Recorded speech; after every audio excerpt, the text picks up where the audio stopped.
Ya estamos dispuestos para comenzar otro estudio más de sabiduría para el corazón. Vamos a pasarlo en Hechos capítulo 13, versículos 1 al 12. El título es Las luchas contra los Rasputín.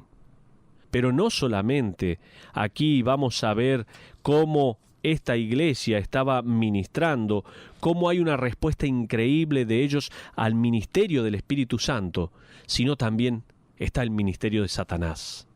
Ahora observa desde el versículo 4 al 7.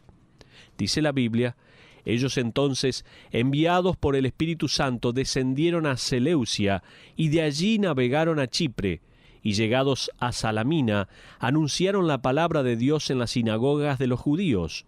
Tenían también a Juan de ayudante, y habiendo atravesado toda la isla hasta Pafos, hallaron a cierto mago, falso profeta, judío, llamado Barjesús, que estaba con el procónsul Sergio Paulo, varón prudente. Este político romano no era un niño intelectual, él simplemente fue llevado por el espíritu de sus días. Las familias adineradas con frecuencia empleaban a sus magos privados, quienes alegaban ser capaces de leer el futuro y de asistir a sus benefactores. En medio del ministerio de Satanás, quiero mostrarte un charlatán con intenciones perversas. Los romanos destinaban grandes acciones en el poder de la adivinación. Charlatanes como Barjesús eran halagadores e inteligentes. Practicaban una combinación de pseudo-espiritualidad y pseudociencia o misticismo. La historia nos cuenta que la familia de Paulo era una familia conocida. De esta familia salieron varios oficiales del gobierno a través de todo el imperio por más de un gran periodo de tiempo. De acuerdo a estos versículos, cerca de Sergio hay un Rasputín del primer siglo. El texto indica que era un mago, un adivinador. Este apóstata judío había evidentemente rechazado las escrituras del Antiguo Testamento, porque ellas condenaban cualquier clase de brujería, ¿se acuerdan? Él era evidentemente poderoso porque se había convertido en el consejero de Sergio. Observa los versículos 7 en su última parte y el versículo 8. Dice: llamando a Bernabé y a Saulo, deseaba oír la palabra de Dios, pero les resistía Elimas el mago, pues así se traduce su nombre, procurando apartar de la fe al procónsul. El tiempo del verbo indica que él estaba constantemente tratando de cambiar la atención de Sergio y distraer su mente del Evangelio. Sabía que su medio de vida dependía de que Saulo y de que Bernabé fallaran en alcanzar a Sergio. Por lo tanto, Elimas estaba sacando cualquier truco que podía de su bolsa mágica para desviar la atención de Sergio. Continuemos con los versículos 9 y 10.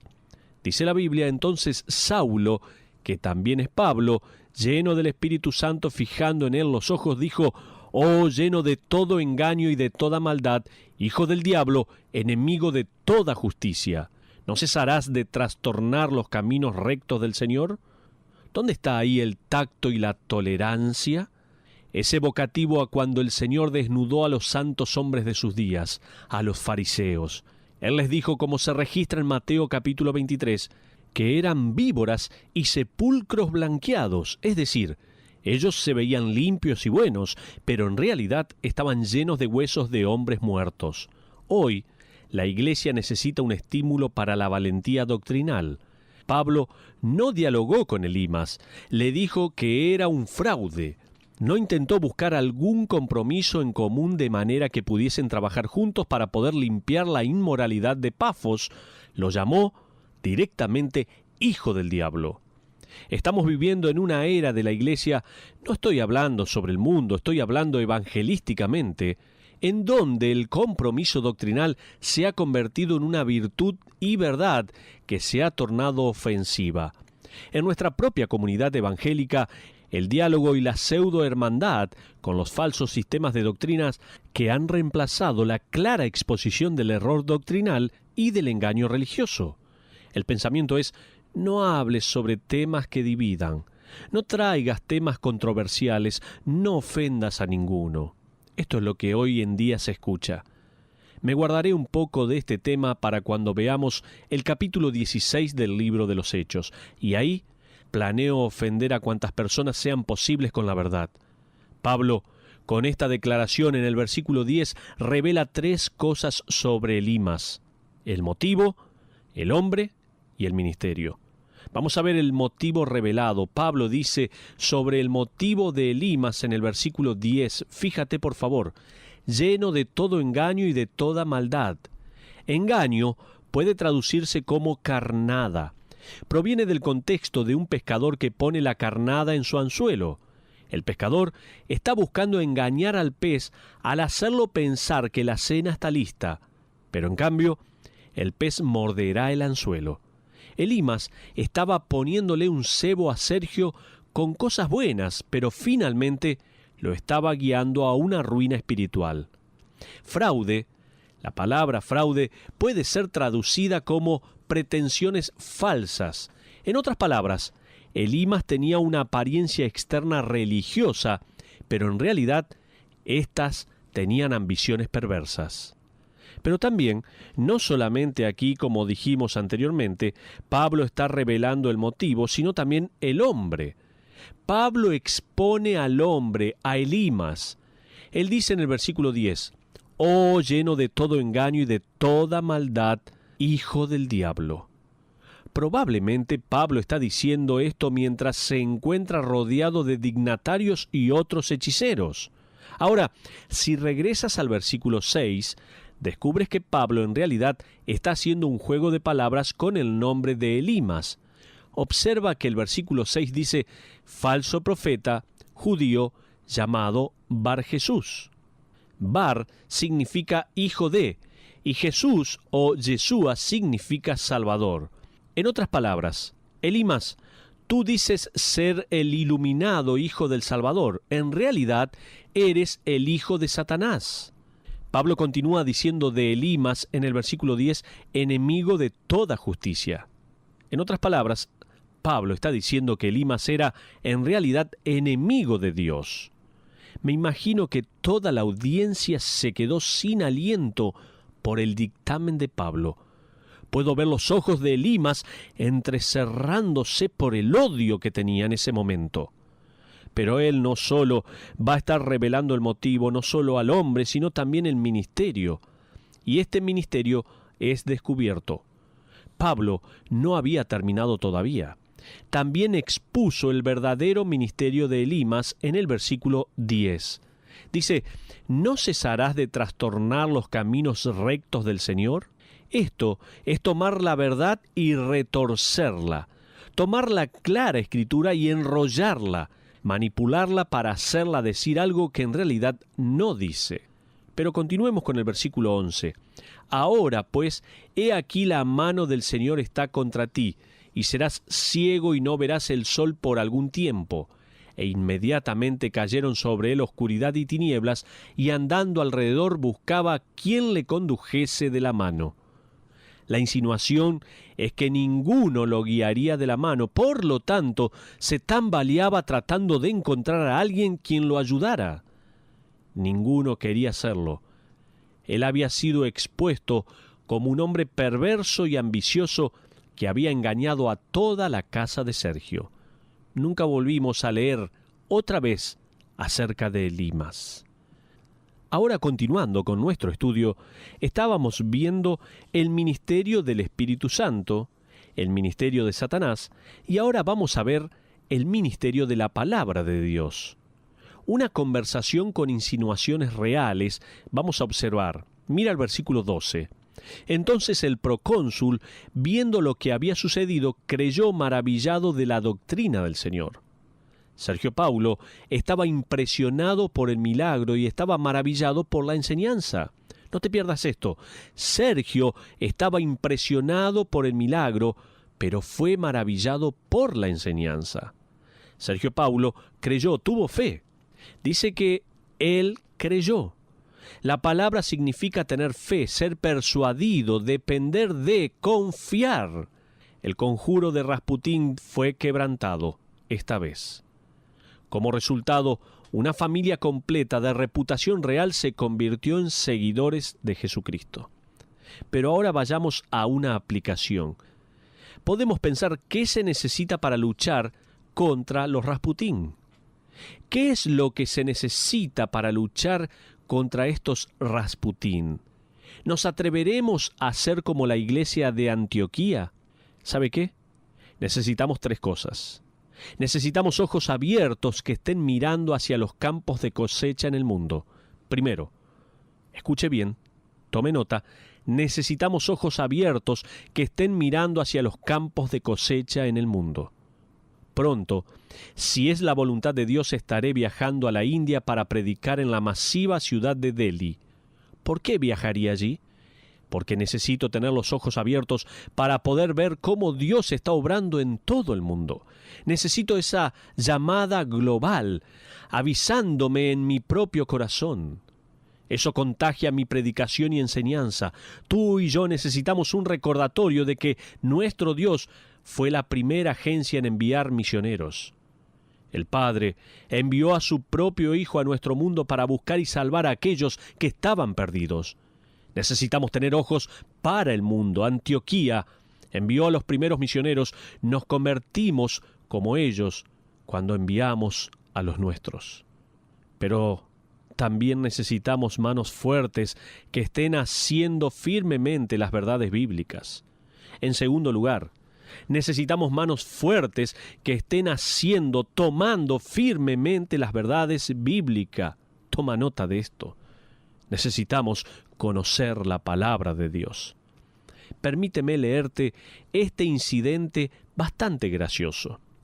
Dice así este escrito: un profesor de secundaria de Nueva Inglaterra estaba enseñando una clase. Decía así: la Biblia como literatura. Solo adultos con un porcentaje del 10% mayor de la clase podían anotarse en esta clase. Se les daba un examen previo para evaluar el conocimiento bíblico de los estudiantes. Se entregaron respuestas extravagantes. Un estudiante definió a las epístolas como las esposas de los apóstoles. A Chuck Swindoll le dio tanta gracia esta respuesta que la compartió durante uno de sus mensajes en su antigua iglesia. Para su desconcierto, uno de los miembros de su iglesia se acercó a él después de la reunión y le preguntó esto: escuche, si las epístolas no fueron las esposas de los apóstoles, ¿las esposas de quiénes eran ellas? Imagínese esta pregunta. Observa nuevamente el versículo 12b. Sergio estaba maravillado de la doctrina del Señor. La palabra doctrina proviene de la palabra griega didakn, que significa enseñar una doctrina establecida y formulada. Es el cuerpo de verdad que Dios ha revelado a través del Señor Jesucristo y luego a través de los apóstoles y finalmente a través del canon completo de las Escrituras. Somos responsables, como le declaró Pablo a Timoteo, de ser los pilares y los soportes de la verdad, de comunicar ese cuerpo de verdad a hombres creyentes quienes enseñarán a otros lo mismo. Nos hemos olvidado que nuestro propósito no es solamente hacer discípulos, sino enseñarles un cuerpo de verdad. El pastor Scott, de nuestros ministerios infantiles, junto con el pastor Brian, de los ministerios juveniles, están trabajando en un campo de acción y en una secuencia que enseñarán a un niño desde el primer grado hasta el 12º año comprensivamente la verdad bíblica. Ayer hablé con el pastor Scott y me recordó algunas de las cosas que los niños aprenderán si sus padres quieren que ellos se registren en un nuevo programa.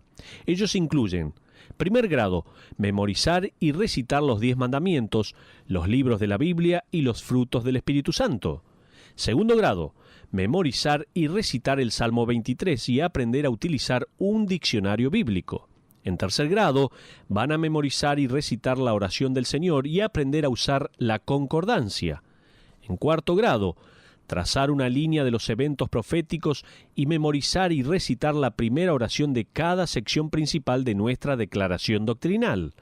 En quinto grado, memorizar y recitar el Salmo 103, leer biografías misioneras seleccionadas, escribir un testimonio personal y memorizar y utilizar por lo menos una vez un método de evangelismo personal extraído del libro de Romanos. Como dice 2 Timoteo capítulo 2 versículo 15, procura con diligencia presentarte a Dios aprobado como obrero que no tiene de qué avergonzarse, que usa bien la palabra de verdad. Eso es lo que estamos haciendo en la iglesia, eso es lo que tratamos de hacer con nuestros hijos. Pero estamos pensando en qué necesitamos para luchar contra los Rasputín. Decíamos que necesitamos ojos bien abiertos que estén mirando hacia los campos de cosecha en el mundo. En segundo lugar, necesitamos manos fuertes que estén haciendo firmemente las verdades bíblicas. Y también necesitamos corazones valientes que desenmascaren al padre de las mentiras y que enseñen al padre de la verdad. Finalmente, toma nota por favor, necesitamos corazones valientes que desenmascaren al padre de las mentiras y que enseñen al padre de la verdad. La semana pasada, 173 iglesias protestantes cerraron sus puertas y se retiraron. Divisiones, inmoralidades, bancarrotas, pérdida de visión y de propósito, colapso de características doctrinales, asientos vacíos, líderes desilusionados son las razones por todo esto. ¿Nos estamos escapando de las cosechas? Nos podemos preguntar. Si la Iglesia Evangélica Protestante en América permanece simplemente con la población de América actual, deberíamos tener aproximadamente 200.000 iglesias más. No las tenemos. De hecho, este año tuvimos 9.000 menos que el año pasado. Y cada semana, 173 iglesias apagan sus luces y se alejan. Damas y caballeros, estamos comprometidos en una batalla sobre la verdad. Una de las estrategias del enemigo es diluir el mensaje de manera que no haya ningún llamado sonoro, ninguna distinción ni poder, ninguna reforma del individuo o una vista más elevada de Dios. Sin embargo, para aquellos quienes como Pablo y Bernabé están deseosos de hablar la verdad, no van a ver iglesias cerrando, van a ver iglesias floreciendo. Que esto sea para nosotros. Por la fiel gracia de Dios y por los creyentes sumisos que hacen a esta iglesia, enfrentemos cada día como una nueva oportunidad para servir a nuestro Dios. Es un buen momento ahora para terminar este mensaje orando a Dios. Y estamos buscando que Dios esté dándonos la fuerza y la valentía para seguir predicando el Evangelio. ¿Eres una de estas personas? ¿Quieres ser una de estas personas que tengas los ojos bien abiertos? ¿Que tengas manos firmes para mantener la verdad de la palabra de Dios? ¿Y que tengas un corazón valiente para levantar la verdad del Evangelio? Si eres así, ve y comunícaselo a alguien de tu iglesia. Dile: Dios habló a mi corazón.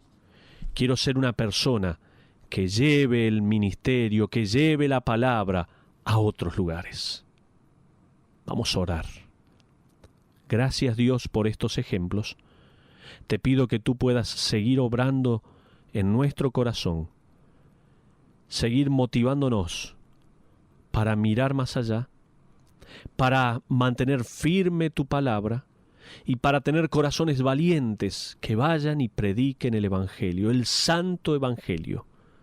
Señor, en un tiempo de tanta confusión como estamos teniendo en este momento. Te alabamos, te damos gracias y sabemos que seguramente estás tocando a personas, llamando a hombres y mujeres para que vayan y prediquen el santo Evangelio. Te alabamos y te lo agradecemos en el nombre de Cristo Jesús. Amén.